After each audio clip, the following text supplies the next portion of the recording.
Stars tonight to Mel Gibson. Did Gibson get star treatment by police? Will his anti-Semitic and anti-woman comments come before a jury? Let's go straight out to Bruce Robertson, private investigator, joining us out of L.A. What is SOP, standard operating procedure, when you make a DUI arrest?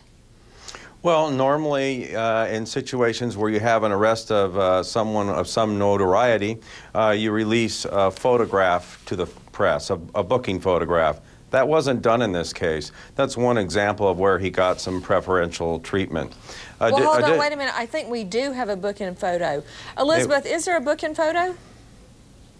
If there is, let's put it up. Go ahead, Bruce. Yeah, well, it was released only after the controversy arose over his arrest. That's true. So that's true. They delayed the release of that booking photo. Yes, they released it eventually. When Nick Nolte was arrested years ago on PCH, they immediately released a photograph that made him look like a complete wreck. So it looks like there was some preferential treatment there. You know, a lot of times stars do get... Ow! Sometimes stars point well taken. Get preferential treatment. Woo. They're given courtesies. Nolte sure didn't. But this time it looks like they went over the line toward favoritism, because when you release a report that says he was arrested without incident, and then you start finding out these details, that's certainly not what he ran to his car and said, "I'm not going to get into your car." Gibson attempted to escape arrest. He also said, "I'm going to F you. You're going to regret you ever did this to me."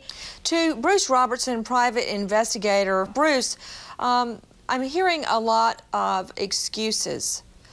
It's my understanding and my observation as a felony prosecutor that when a DUI suspect refuses to get into the car, to try to run back to their own car, refuses to be arrested, those are grounds for handcuffing, being placed in the car and arrested.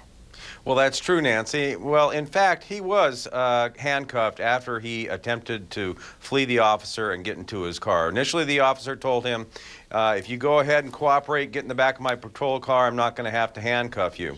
Then Gibson fled for his car. When he got to his car, the officer pursued him, and at that time did handcuff him. But standard operating procedure would have been to have him handcuffed as soon as the decision was to go ahead and take him into custody. So I think that he was cut some slack there, and how the officer detained him or how rough he was with him in actually bringing him under control, we don't know. But in fact, he was handcuffed and arrested after he tried to escape to his car.